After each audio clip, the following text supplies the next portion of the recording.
मेष राशी अर्थात एरीज वार्षिक राशी भविष्य 2026. नववर्ष केवळ कॅलेंडरच नाही बदलत मित्रांनो, तर ही आशा देखील जागवते की जर तुमचे हौसले बुलंद असतील तर दैवाला देखील झुकावे लागते. नमस्कार मित्रांनो, तुम्हा सर्वांचे तुमच्या चॅनलमध्ये हार्दिक अभिनंदन करतो. आणि मित्रांनो, सर्वात आधी तुम्हा सर्व व्यक्तींना, तुम्हा सर्व लोकांना वर्ष 2026 सुरू होणार आहे ना, तर सर्वात आधी तुम्हा सर्वांना नववर्षाच्या मनापासून हार्दिक हार्दिक शुभेच्छा.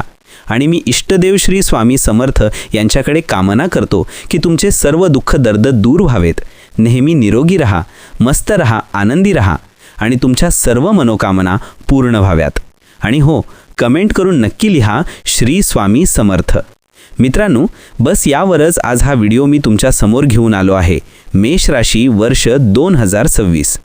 सर्वांचा बस एकच प्रश्न होता कमेंट्समध्ये की वर्ष 2026 वर व्हिडिओ घेऊन या आणि समजावून सांगा बारकाईने की हे वर्ष 2026 आपल्यासाठी कसे राहील, काय मोठे बदल घेऊन येईल, आपण वर्ष 2026 कडून काय अपेक्षा करू शकतो, जे हे वर्ष सूर्याचे आहे. वर्ष 2026 सूर्याचे वर्ष आहे.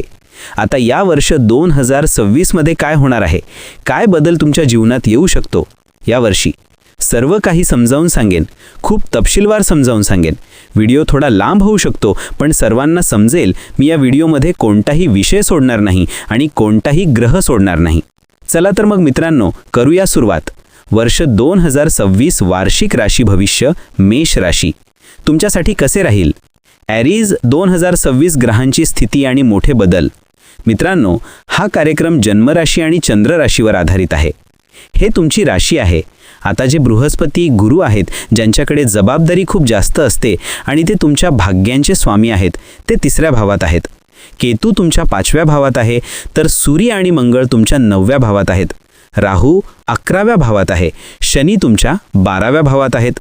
आता 11 मार्चला बृहस्पती याच भावात वक्रीतून मार्गी होतील आणि 4थ्या भावात कधी येतील, 2 जूनला. कॅरियर आणि कार्यक्षेत्र समजून घेण्यासारखी गोष्ट मित्रांनो इथे ही आहे की 2 जूनला जेव्हा बृहस्पती तुमच्या 4थ्या भावात गोचर करतील, गुरु जेव्हा तुमच्या 10व्या भावाला पाहतील, मजबूत होऊन 12 वर्षानंतर जेव्हा तुमच्या 10व्या भावावर दृष्टी पडेल, तेव्हा तुम्हाला कॅरियरमध्ये एक मोठा बदल घडवून आणण्यापासून कोणीही रोखू शकत नाही. वर्ष 2026 मध्ये 2 जून नंतर, कारण हे 12 वर्षानंतर असे होईल जेव्हा बृहस्पती मार्गी होऊन योग्य सरळ होऊन 4थ्या भावात गोचर करतील. आणि वर्ष 2026 मध्ये एक गोष्ट तुम्ही लिहून घ्या, कॉपी पेन घेऊन नक्की बसा आणि लिहून घ्या की बृहस्पतीचे हे 4थ्या भावात येणे, 12 वर्षानंतर उच्च होणे, तेही भाग्याचे स्वामी होऊन तुमची जन्मकुंडली कशीही असो, कितीही कमजोर असो किंवा कितीही मजबूत असो, तुम्हाला एक मोठी संधी 2 जून नंतर नक्की मिळेल स्वतःला सिद्ध करण्याची, स्वतःला पुढे घेऊन जाण्याची.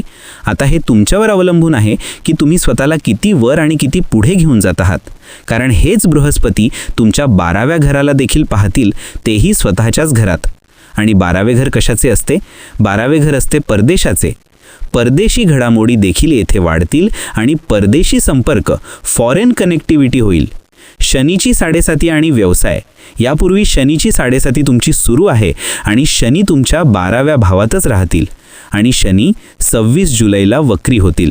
याच भावात 26 जुलैला जेव्हा शनी वक्री होतील, तेव्हा 11व्या भावाचे देखील फळ देतील.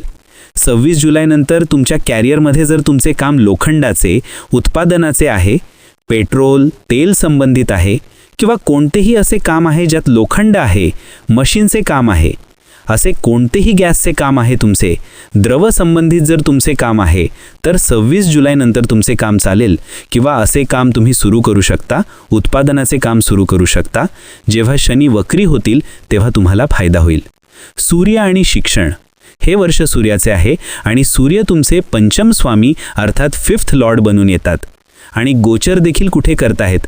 9, 10, 11, 12, 1.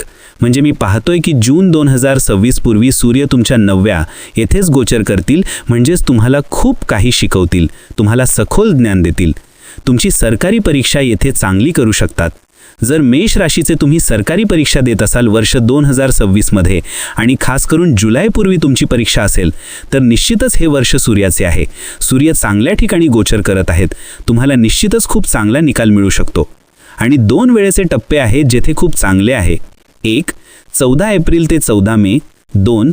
15-16 ऑगस्ट ते 15-16 सप्टेंबर. हे 2 वेळेचे टप्पे आहेत जेव्हा तुमच्यासाठी सरकारी परीक्षा किंवा मग सरकार संबंधित अर्ज भरणे, किंवा तुम्ही राजकारणी असाल, राजकारण क्षेत्रात जर तुम्ही कोणतेही काम करत असाल तर प्रेम संबंध आणि अभ्यास हे वर्ष सूर्याचे आहे. जरा तुमच्या अभ्यासावर, तुमच्या भाग्यावर, तुमच्या व्यवसायावर, एकूण जीवनावर चर्चा करूया. केतूचे पंचम भावात असणे म्हणजे तुमच्यात काही अशा गोष्टी राहतील, छोट्या छोट्या गोष्टींवरून कधीकधी चिडणे, नैराश्य येणे, अपेक्षा खूप जास्त असणे, कारण हे वर्ष सूर्याचे आहे. सूर्य पंचम स्वामी आहे, म्हणजे तुम्हाला तुमच्या प्रेम संबंधांमध्ये खूप अपेक्षा असतील. जर तुमचे प्रेम संबंध नसतील, ज्यांचे नाहीत त्यांच्याबद्दल बोलतो आहे, तुमचे प्रेम संबंध बनण्याची खूप जास्त शक्यता आहे वर्ष 2026 मध्ये, कारण सूर्य तुमचे गोचर करत आहेत. खास करून ऑगस्ट सप्टेंबर पूर्वी तुमचे कोणते तरी प्रेम संबंध तयार होऊ शकतो. कोणाशी तरी खूप चांगला बॉन्ड तुमचा होऊ शकतो. अभ्यास, मला हे वर्ष 2026 तुमच्यासाठी अतिउत्तम दिसत आहे, पण तुम्ही तुमचे निर्णय स्थिर ठेवा. तुम्ही जे काही करू इच्छिता ते खूप चांगल्या प्रकारे करण्याचा प्रयत्न करा. आपले मन, आपले प्रशिक्षण केंद्र, जेथे तुम्ही सध्या अभ्यास करत आहात ती गोष्ट सोडू नका. तेथेच स्थिर राहून तुम्ही तयारी करा, ते तुमच्यासाठी खूप चांगले राहील. यासोबतच भाग्याचे स्वामी बृहस्पती, गुरु संपूर्ण वर्ष खूपच चांगले आहेत.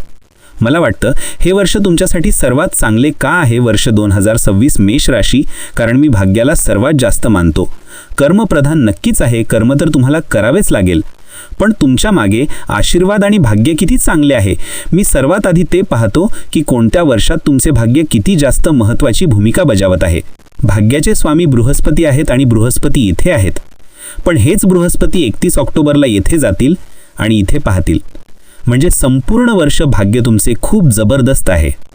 31 ऑक्टोबर नंतर संतान नियोजनासाठी, तुमच्या काही मोठ्या गोष्टी खरेदी करण्यासाठी, व्यापारासाठी हे संपूर्ण वर्ष मी म्हणालो तर चांगले आहे, पण खास करून चांगले आहे. 31 ऑक्टोबर 2026 नंतर खूप चांगले आहे. तुमची विक्री, खरेदी, व्यापार खूप जास्त उत्तम राहील. राहू तुमच्या 11व्या भावात आहेत.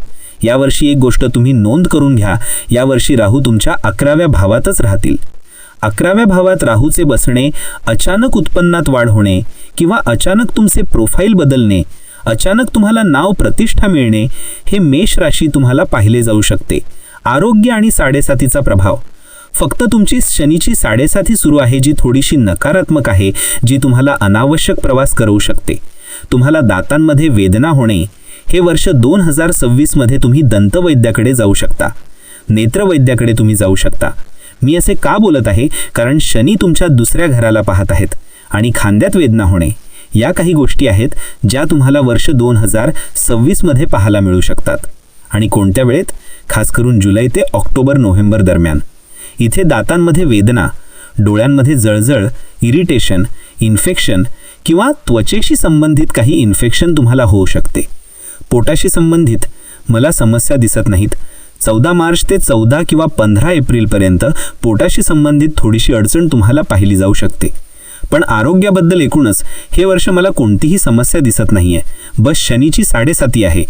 पायांनी थकवा येईल, जबाबदाऱ्या मिळतील, प्रवास थोडे जास्त होतील, राजकारण होईल, पण त्या सर्व गोष्टींना तुम्हाला टाळायचे आहे.